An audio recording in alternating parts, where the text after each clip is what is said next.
Antes de iniciar, quisiera hacerle la cordial invitación. Abajo en el vídeo hay opciones que usted puede utilizar, tales como suscribirse a este canal, darle me gusta o activar la campanita para que le notifiquen cada vez que llegue un video nuevo. Aparte de ello, hay una opción que dice compartir. Es donde usted puede mandarle el link de este vídeo a alguien que probablemente lo pueda necesitar o bien le sea de bendición. Así es de que comparta, suscríbase y espero en Dios de que bendiga su vida este tipo de enseñanza.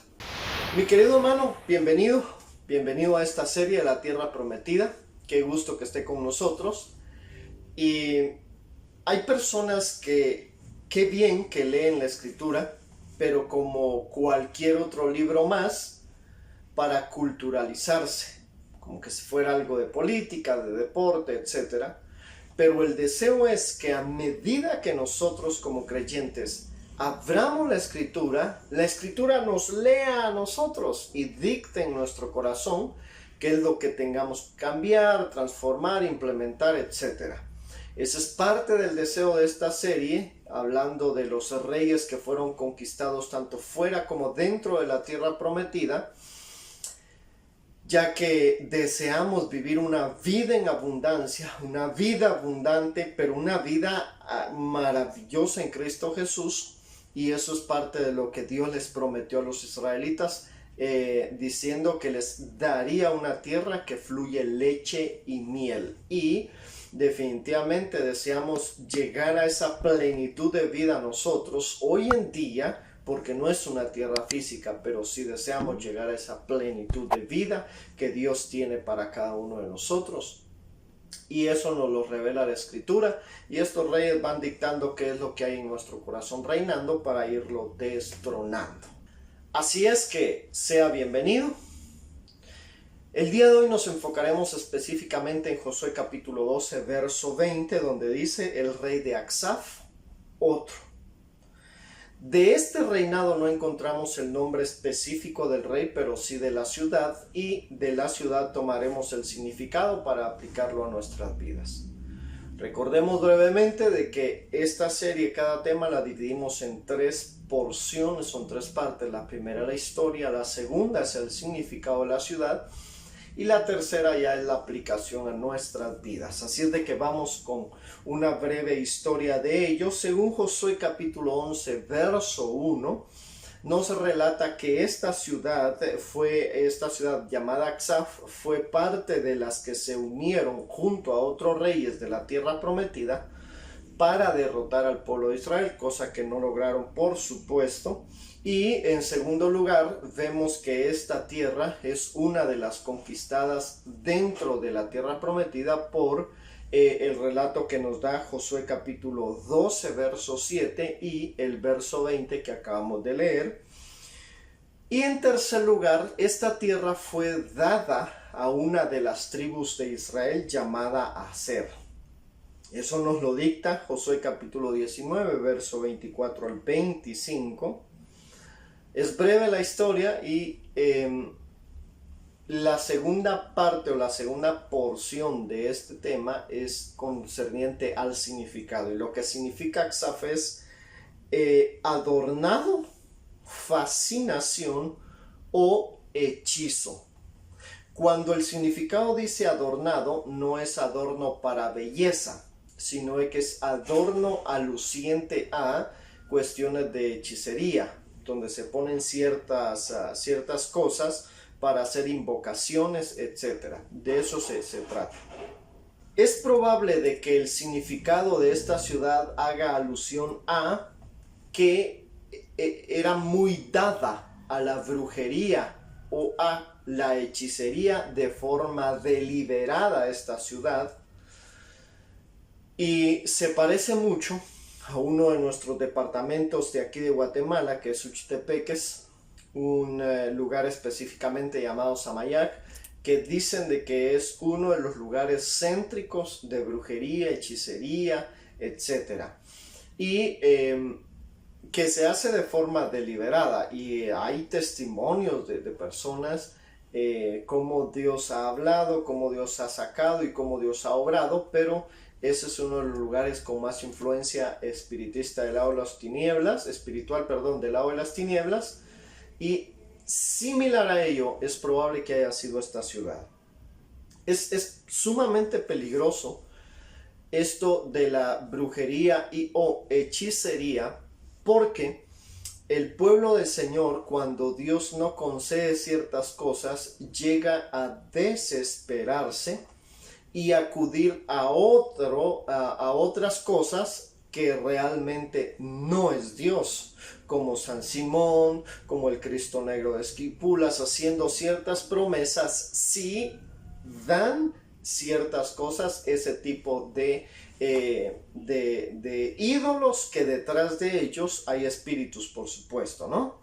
Y es lamentable que esto se dé dentro de los que se dicen creer en Dios, no en las personas que no conocen al Señor, porque realmente el deseo de esta serie, cada tema, es inspeccionar nuestro interior y qué es lo que hay en él.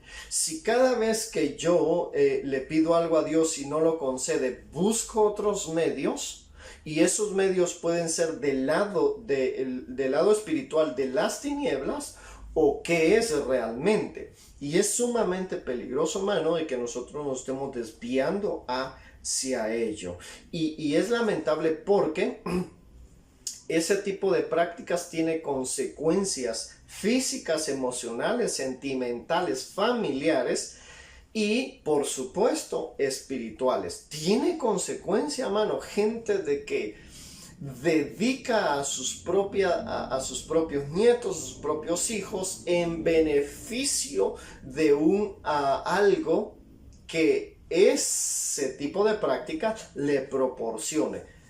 Y mira, hermano, hay personas de que saben de lo que yo estoy hablando y saben de que se dicen ser creyentes y siguen con esas prácticas que a Dios no le agradan, y tarde o temprano va a tener consecuencias. Y yo espero en Dios de que cada uno de nosotros podamos llegar a ese consenso en nosotros mismos y con Dios, y vayamos y alcemos nuestros ojos al cielo. Ahora, en primer lugar, a Dios no le agrada esta práctica, y lo vemos reflejado en uno de los textos bíblicos que está en Primera Crónicas capítulo 10 verso 13, donde relata, y voy a sintetizar un poquito la historia. Aquí relata la historia de Saúl tratando de consultar a Samuel, al profeta Samuel, por medio de una adivina. Y específicamente la NBI dice: Saúl murió por haberse rebelado en contra del Señor, pero después dice, buscó el consejo de una adivina. Sígame. La versión VLP dice, por haber consultado una hechicera. Vamos entonces, adivina, hechicera, pero hay otra versión que es la SRB-BRG. Mire lo que dice. Consultó, dice, y porque consultó a un pitón preguntándole. Esto de pitón, hay un personaje ya en el Nuevo Testamento, en Hechos, que se dice que ella era una pitonisa. Pitonisa está relacionado a hechicería, a adivinación. Y Saúl cometió varios errores, pero dentro de los que marcaron más sus errores fue el haber utilizado un intermediador para comunicarse con Samuel, que ya había muerto. Porque, mire, hermano, y este es el peligro, gente de que va con Dios, Dios no le concede lo que quiere, busca otro medio, y eso es peligroso. Si Dios no nos lo da, a veces no es el tiempo, mi querido hermano, o no es su propósito, o no es su voluntad. Al fin y al cabo, de Él somos, en Él vivimos y en Él nos movemos. Entonces, de Dios somos. Pero la última versión que le leí me llama la atención, porque dice que consultó a un pitón. Y esta palabra pitón lo que quiere decir es serpiente o dragón. ¿Ya se va dando cuenta por dónde va el asunto? Es por el lado de espiritual, del lado de las tinieblas totalmente. Y es allí donde hay que tener mucho cuidado con ello. Y lo que quiere decir pitón también, que está relacionado con otra palabra que es pedón. Y lo que quiere decir esto de pidón es putrefacción. Y mire, hermano, todo el reino de las tinieblas está relacionado con muerte, putrefacción, pudredumbre, y eso es lo que precisamente Jesús le dice a los escribas y fariseos: ustedes parecen un sepulcro blanqueado, que por fuera están bellos, pero por dentro son podredumbre de huesos podridos. Y eso es lo que se encuentra en el lado de las tinieblas, que por frente hay una fachada de bien, de conceder cosas, y de hecho la brujería, la hechicería se divide supuestamente en dos partes: brujería blanca o brujería negra. La negra es para mal, la blanca es para bien, según ellos. Pero mire, hermano, tanto negra como blanca, Dios no está de acuerdo con ello, porque la situación es de que la fachada que ellos ponen es de bien, de bueno, pero detrás de ello hay una pudredumbre de la que no quisiéramos llegar hasta allí. Y podría hablarle largo y extendido, porque lastimosamente nosotros venimos del lado de familia, ¿no? Del lado de hechicería y más o menos nos movimos en ese tipo de cosas. No que nosotros las practicáramos, pero sí vivimos parte de ello, y es sumamente doloroso, pero me extendería demasiado. Pero sí hay que tener mucho cuidado con ello, ¿de acuerdo?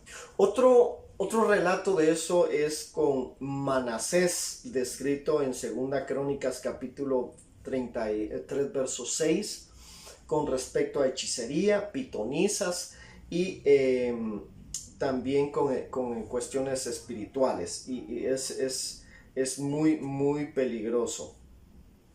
Manasés empieza a reinar sumamente joven y reinó por lo menos 55 años.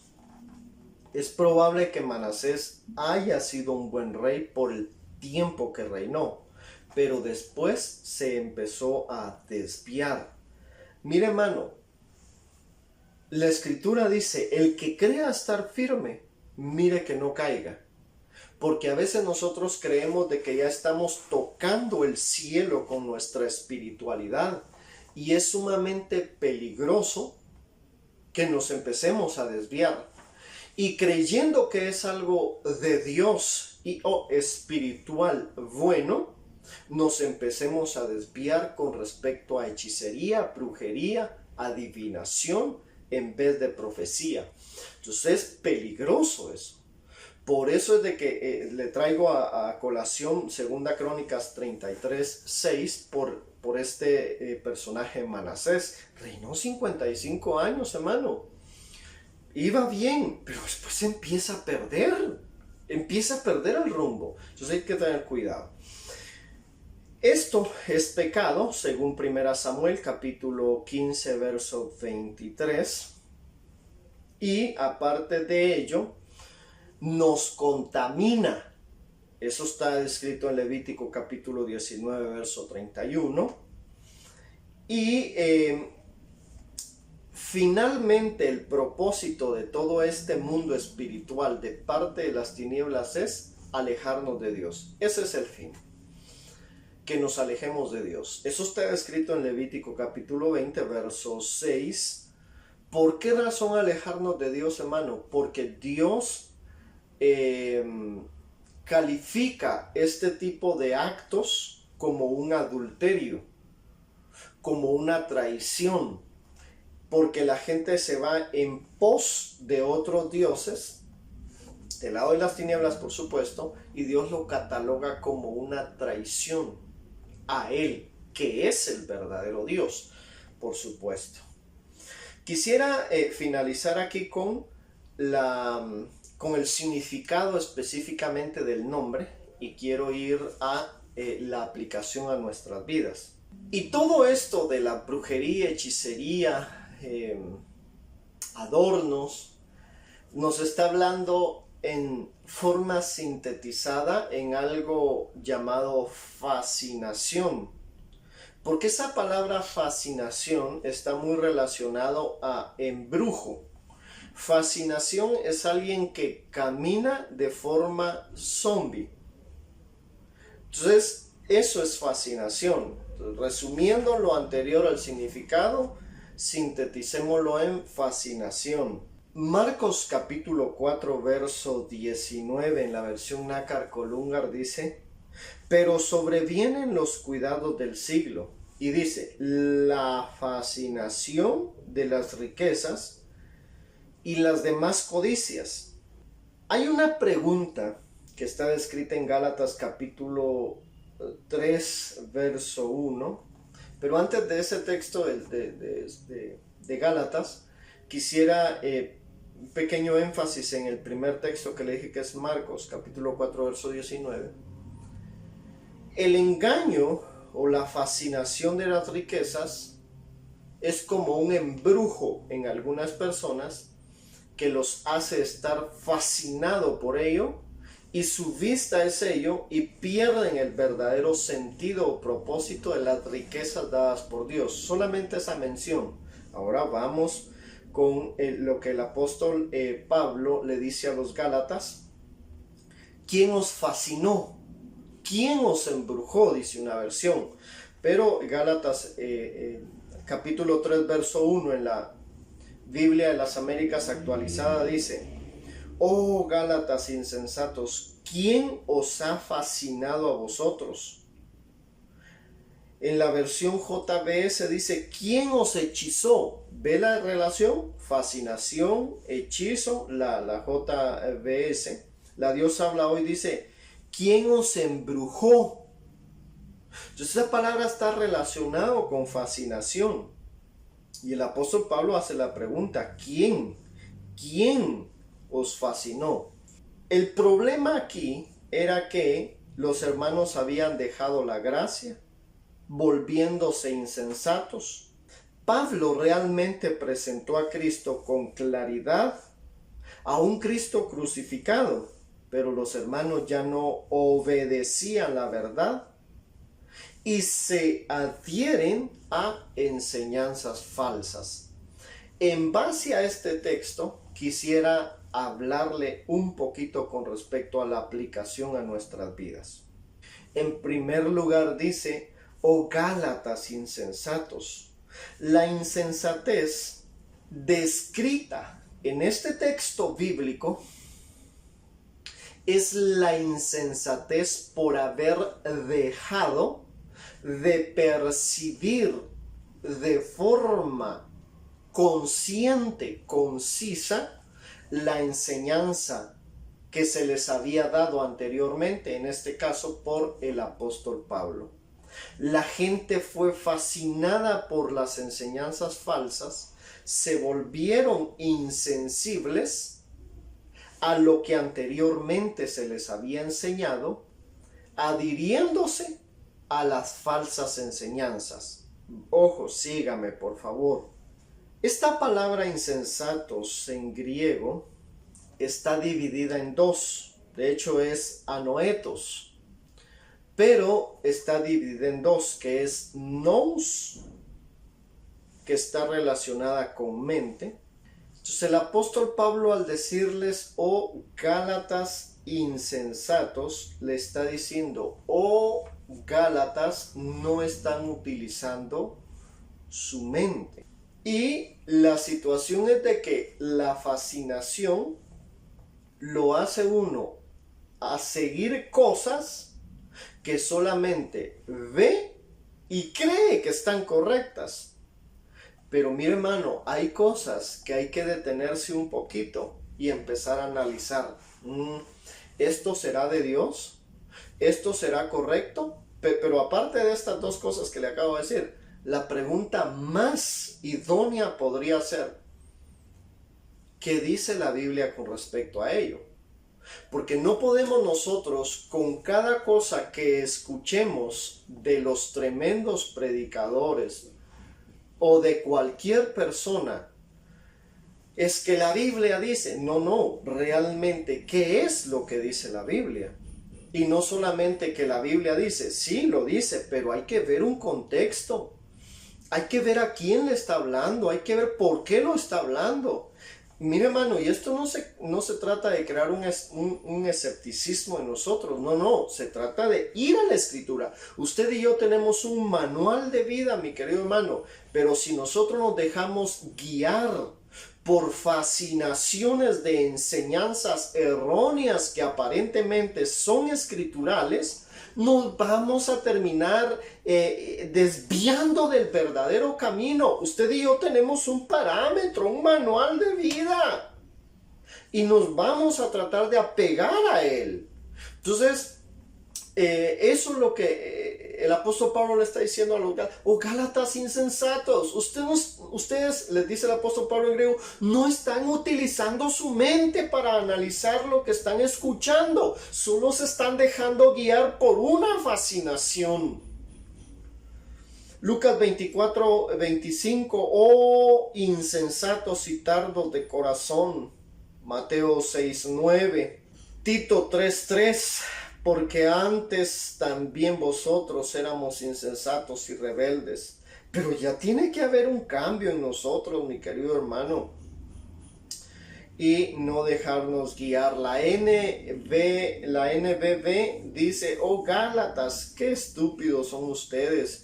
Pero aunque suena, mira hermano, aunque suena agresivo lo que el apóstol Pablo les está diciendo, realmente esta palabra estúpidos, aunque algunas personas la usan de forma despectiva, en griego, tanto en griego, esta palabra, en griego y en latín, esta palabra es tupido.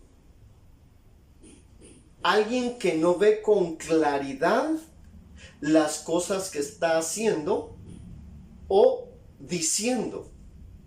Eso es, estúpido es eso, alguien tupido, alguien que no ve con claridad las cosas. Y de hecho es estupor, no logra ver con claridad. Número 2, les hace una pregunta, ¿quién os fascinó? Y la palabra sería, ¿quién os hechizó? ¿O quién os embrujó? Fascinar, encantar, deslumbrar, dominar, atraer así con la sola fuerza de la mirada. Eso es lo que es. La palabra hechizar es baskainó y tiene la creencia popular acerca de un poder maligno que hace de que la persona haga lo que alguien más le está diciendo de forma inconsciente. Entonces el apóstol Pablo les dice, ¿quién los embrujó a ustedes para que estén siguiendo de forma inconsciente lo que les están diciendo, lo que les están enseñando? El apóstol Pablo les presenta a Jesucristo, 1, 2, se los presenta de forma clara, y 3, les presenta a un Cristo crucificado. Quisiera que tome nota en qué es lo que una persona fascinada y o embrujada deja de hacer, basada en el texto bíblico de Gálatas, donde el apóstol Pablo dice, ¿quién os embrujó? ¿Qué es lo que ellos dejaron de hacer? Entonces veamos. Una persona fascinada y o embrujada, ¿qué es lo que deja de hacer? Para que vayamos evaluando nuestro corazón, ¿de acuerdo? Deja de conocer a Cristo. Para en su conocer a Cristo. El apóstol Pablo tenía un deseo y dice, y quiero conocerle y el poder que salió de su resurrección. Mira hermano, el apóstol Pablo, con un exuberante conocimiento escritural que tenía, y de Jesucristo. Él todavía dice, yo deseo conocerle más. Y una persona embrujada y o fascinada deja de conocer a Jesús. Cada vez menos su interés en conocerle a Jesús mengua. Mano, es que no se termina nuestro conocer a nuestro Señor el día que le abrimos nuestra vida y que Él reina en nosotros. No, nuestro conocimiento del Señor es progresivo. Y si una persona deja de conocer al Señor, es porque está embrujada y o fascinada. Esto fue lo que sucedió con los Gálatas. Porque dice, ante cuyos ojos Jesucristo fue ya presentado. Ya fue presentado, pero lo dejan de seguir conociendo. Eso es sumamente peligroso. Esta palabra, cuando el apóstol Pablo le dice, ante cuyos ojos Jesucristo fue presentado, esta palabra presentado, Él se los hizo ver y revelar de forma pedagógica para que la gente comprendiera quién es Cristo. Pero no basta con eso, mi querido hermano. Tenemos que ir conociendo un poquito al Señor cada vez más y más. Si no, tenemos el peligro de haber caído en una fascinación, en un embrujo. Segunda Corintios capítulo 4 verso 5 dice, no nos predicamos a nosotros mismos, sino a Cristo como Señor. Tanto el que predica como el que escucha no tiene que caer en fábulas e historias superfluas. Necesitamos enfocarnos en conocer a Cristo. Entonces, número uno, dejar de conocer a Cristo. Número 2, deja de obedecer a Cristo. Dice, Jesucristo fue ya presentado claramente.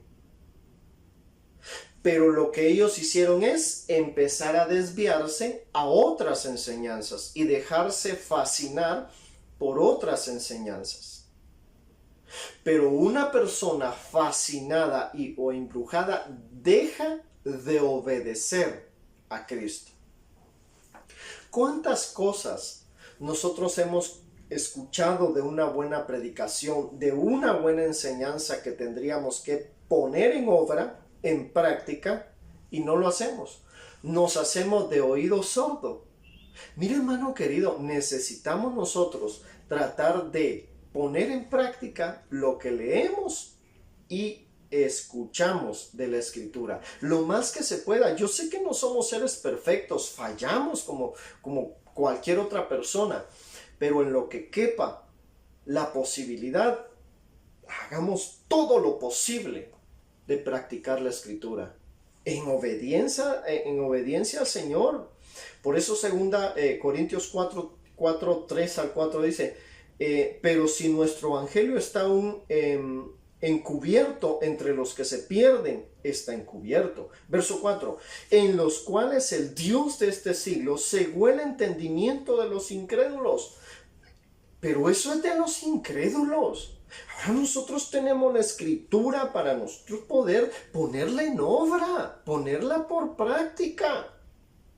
Nuestros ojos ya no tendrían que estar velados a ella. Y si hay cosas que no entendemos, claro está, pero para eso tenemos nuestros pastores, nuestros líderes. Vayamos, preguntemos. Y que el Señor nos ampare, nos ayude. Eso es lo primero. Lo tercero. Entonces, lo primero, deja de conocer a Cristo. Lo segundo, deja de obedecer a Cristo. Lo tercero, deja de predicar a Cristo. Una persona fascinada. Deja de predicar a Cristo. A Cristo crucificado. Porque se dedica a hablar de cualquier cosa, de fútbol, de política, de desgracia política, desgracia del país, de lo mal que está. pero deja de predicar a Cristo una persona fascinada. Es tiempo de que nosotros examinemos nuestro corazón. Estoy dejando de conocer a Jesús, estoy dejando de obedecerle y estoy dejando de predicar. Mira, hermano, una de las misiones que nosotros como creyentes tenemos es ir y hacer discípulos a toda la nación, predicar a mundo y raimundo. Tal vez no podemos ir a otro país, otro lugar, pero si tenemos gente en nuestro trabajo, en la calle, en el bus, donde andemos, que le podemos predicar a nuestro Señor Jesucristo. Y 1 Corintios 1:23 dice, pero nosotros anunciamos a un Mesías crucificado. Este es el punto de nuestra predicación, a Cristo crucificado, quien dio su vida por aquel pecador que no tenía ningún otro escape más que el perdón del crucificado.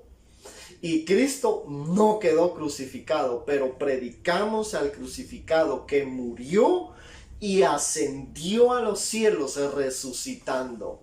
Es una fascinación extraordinaria, pero predicamos a ese Cristo.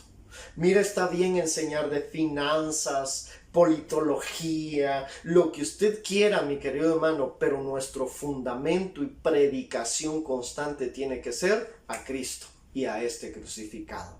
No podemos dejar de lado este mensaje maravilloso llamado evangelio, que es buenas noticias, mi querido hermano. No lo podemos dejar por un lado. Hagámoslo a diestra y a siniestra, redes, verbal 1 a 1, como podamos. Hagámoslo. Porque eso es una seña de aquella persona que no está fascinada, que no está embrujada. Hagámoslo. Yo quisiera finalizar tal vez con estas 3 cosas, mi querido hermano, para evaluarnos a nosotros mismos. Tal vez, y yo espero en Dios de que nosotros como creyentes ya no tengamos la práctica de andar visitando adivinación, lectura de mano, probar suerte, etcétera, etcétera. Yo espero que no suceda. E incluso que no andemos visitando brujos o hechiceros. O bien visitando ídolos y dándoles ofrenda para que nos conceda ciertas cosas. O bien haciendo oraciones de hechicería. Yo espero que no. Pero si es así, Dios le puede perdonar, le puede restaurar y le puede levantar. Sí, Señor, sí que se puede. De ahí salí. Pero tengamos cuidado, porque hay algunos creyentes que están hechizados con enseñanzas que no son bíblicas, mi querido hermano. Lastimosamente no son bíblicas. Aunque tienen Biblia, no son bíblicas. Y es de tener cuidado con ello, porque hay gente que va pura zombie detrás de esas enseñanzas.